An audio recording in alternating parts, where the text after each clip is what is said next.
Assalamualaikum warahmatullahi wabarakatuh. Alhamdulillahilladzi anzala as-sakinata fi qulubil mu'minin wasta'mara an-nasa 'alal alamin. Wassalatu wassalam ala khairil anbiya'i wal mursalin sayyidina wa maulana Muhammad al-mab'uthi rahmatan lil alamin wa ala alihi wa sahbihi sadatil kiram al-mujahidin as-salihin. Amma ba'd. Saudara-saudara sekalian, tema pengajian kita pada hari ini adalah jalan sesat kaum teroris. Tema ini sengaja kita ambil untuk merespon adanya serangan kaum teroris terhadap Gereja Katedral Makassar baru-baru ini. Sekaligus untuk mengevaluasi, mempertanyakan apa motivasi yang mendorong seorang umat beragama, khususnya seorang muslim, untuk melakukan tindakan teroris, merusak dan membunuh orang lain, bahkan membunuh dirinya sendiri. Saudara-saudara sekalian, tapi sebelumnya itu kita harus mengetahui bahwa sebenarnya perilaku teroris itu tidak hanya ada di kalangan muslim, juga ada di kalangan umat-umat agama lain. Sudah sering kita mendengar betapa banyaknya mahasiswa dan pelajar di Eropa dan Amerika tewas akibat serangan teroris di kampus-kampus mereka. Juga kita sudah biasa mendengar bagaimana aktivis teroris selalu melakukan aksi menggunakan konflik yang berkepanjangan di Irlandia, sampai mereka berani menyerang pos-pos polisi anti-teroris. Juga peristiwa yang tidak bisa dilupakan oleh kita semua adalah serangan teroris yang brutal terhadap jamaah masjid yang sedang beribadah di Selandia Baru, menewaskan 51 orang dan melukai 40 orang lainnya. Saudara-saudara sekalian, belum kita bicara bagaimana teroris Israel yang berkedo sebagai negara melakukan teror terhadap orang-orang atau bangsa Palestina. Saudara-saudara sekalian, semua itu adalah perilaku teroris yang dilakukan oleh umat-umat agama lain. Tetapi karena dunia sekarang lebih banyak mengekspos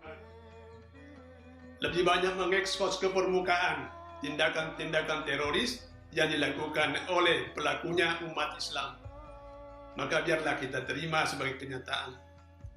Lalu kita jadikan evaluasi mengapa seorang muslim melakukan tindakan seperti itu. Saudara-saudara sekalian, menurut pengamatan saya ada 3 jalan sesat yang dilakukan oleh kaum teroris itu, khususnya teroris muslim. Yang pertama ialah mereka gagal memahami ajaran dasar Islam. Mereka tersesat memahami ajaran dasar Islam. Mereka tidak bisa membedakan mana ajaran dasar dan mana ajaran non-dasar. Yang kedua adalah mereka tersesat dalam menempatkan dan memakai dalil-dalil syariah, sehingga kadang-kadang dalil-dalil syariah yang mereka gunakan tidak pada tempatnya untuk membenarkan tindakan-tindakan mereka. Yang ketiga adalah kesesatan mereka dalam memilih jalan jihad yang mereka tempuh. 3 persoalan tersebut kita akan uraikan sebagaimana berikut ini. Saudara-saudara sekalian, yang pertama, bahwa mereka tersesat dalam memahami ajaran dasar Islam. Bahwa ajaran dasar Islam yang sebenarnya adalah kemaslahatan umum umat manusia. Ajaran dasar ini juga merupakan ajaran dasar semua agama di dunia ini. Semua agama menghendaki terwujudnya kemaslahatan umat manusia. Tidak ada agama yang menghendaki kerusakan dan kemudaratan.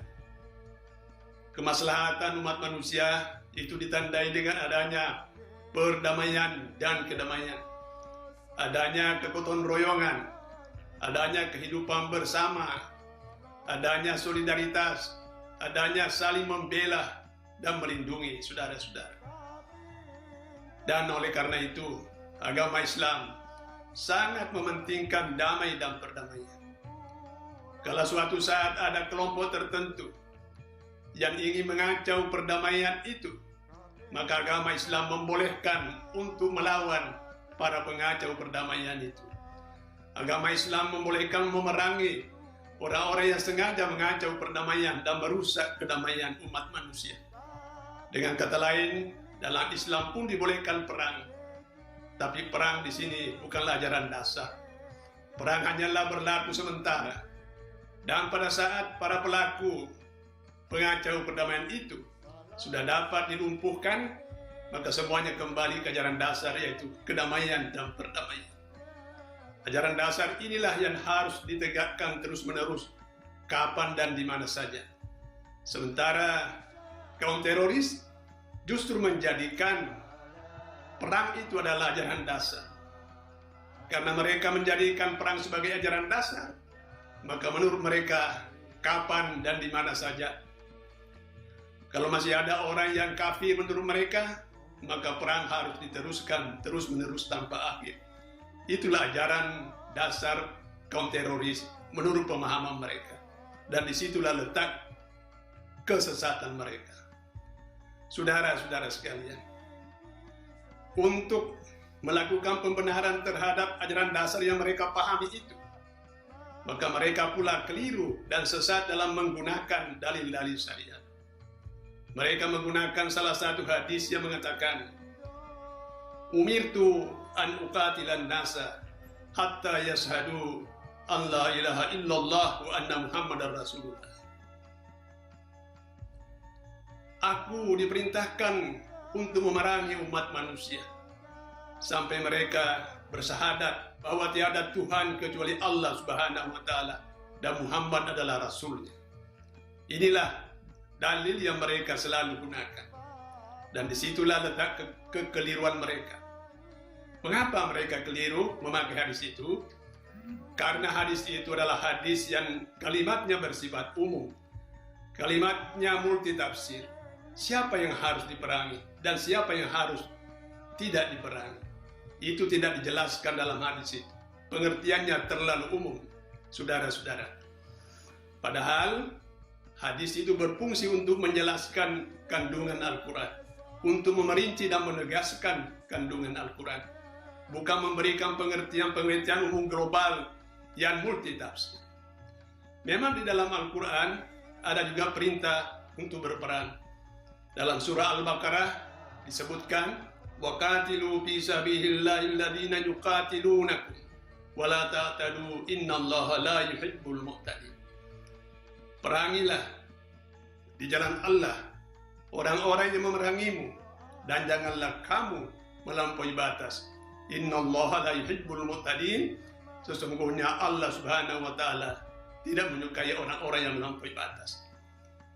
Jadi dalam ayat tersebut sudah ditegaskan dan sudah dirinci bahwa golongan yang harus diperangi hanyalah mereka yang memerangi Islam. Hanyalah mereka yang menghina Islam. Mereka yang tidak memerangi Islam, mereka yang tidak mengganggu umat Islam, tidak boleh diperangi. Dan karena itu, hadis yang bersifat umum tidak boleh digunakan lagi untuk menjadi dasar dalam menetapkan suatu hukum, karena ayatnya sudah diperinci oleh ayat itu sendiri. Dan saya yakin saudara-saudara sekalian, bahwa hadis yang berbunyi, "Umirtu an uqatilan nasa hatta yashhadu Allah ilaha illallah wa anna Muhammadar Rasulullah," itu besar kemungkinannya diucapkan oleh Rasul sebelum tercapai perdamaian damai dengan Yahudi, Nasrani, dan umat agama lain di sekitar Madinah. Dan pada saat perjanjian damai telah dicapai dalam bentuk piagam Madinah, tidaklah mungkin Rasulullah memerintahkan umatnya, umat Islam, untuk memerangi kembali orang-orang yang tidak beriman kepada Allah dan tidak beriman kepada Rasulullah. Karena itu adalah sifat yang tidak mungkin dilakukan oleh Rasul. Rasul adalah as-siddiq, maha jujur, dan juga maha amanah. Tidak mungkin mengkhianati perjanjian yang beliau bikin sendiri. Saudara-saudara, Jadi sekali lagi dapat kita tegaskan bahwa orang-orang yang tidak memerangi Islam dan tidak mengganggu umat Islam adalah orang yang tidak boleh kita perangi. Kita harus perlakukan dengan baik dan dengan adil. Di dalam surah Al-Mumtahanah ayat 8, Allah Subhanahu wa taala berfirman, "La yanhaakumullahu 'anil ladzina lam yuqatilukum fid din wa lam yukhrijukum min diyarikum an tabarruhum wa tuqsitu ilaihim. Innallaha yuhibbul muqsitin." Allah tidak melarang kamu untuk berbuat baik terhadap orang-orang yang tidak memerangi kamu karena agama dan juga tidak mengusir kamu dari negerimu, dan berbuat adillah kepada mereka. Sesungguhnya Allah menyukai orang-orang yang berbuat adil. Jadi saudara-saudara sekalian, kita tidak dibolehkan untuk memerangi orang yang tidak mengganggu kita dan tidak mengganggu agama kita. Seperti yang telah dilakukan oleh Rasulullah SAW dalam kasus piagam Madinah itu. Beliau telah berdamai dengan mereka. Saudara-saudara sekalian, kesesatan yang ketiga adalah kaum teroris keliru dalam menempuh jalan perjuangan yang mereka pilih. Di dalam Al-Quran memang telah digariskan, "Falyuqatil fi sabilillahi alladhina yasruna al-hayata ad-dunya bil akhirah. Wa may yuqatil fi sabilillahi fayuqtal aw yaghlib fasawfa nutihim ajran atima." Hendaklah mereka berperang ke jalan Allah, orang-orang yang mempertaruhkan dunianya demi memperoleh akhirat. Dan barang siapa yang berperang di jalan Allah, lalu mereka terbunuh mati syahid atau mereka menang dalam perang itu, maka Allah Subhanahu wa taala menyiapkan pahala yang besar. Dalam ayat tersebut sama sekali tidak ada kalimat yang menunjukkan bahwa seorang mujahid boleh membunuh dirinya sendiri. Mereka bisa mati, tapi mati syahid karena dibunuh oleh musuh, bukan membunuh dirinya sendiri. Membunuh diri adalah suatu perbuatan dosa besar yang dilarang oleh Allah Subhanahu wa taala. Dalam surah An-Nisa ayat 29-30, Allah Subhanahu wa taala berfirman, "Wala taqtulu anfusakum, innallaha kana bikum rahima." Janganlah kamu membunuh dirimu sendiri. Sesungguhnya Allah adalah Maha Pengasih dan Penyayang. Wa may yaf'alu dzalika udwana wa dzulma fasawfa nuslihi nara wa kana dzalika 'alallahi yasira.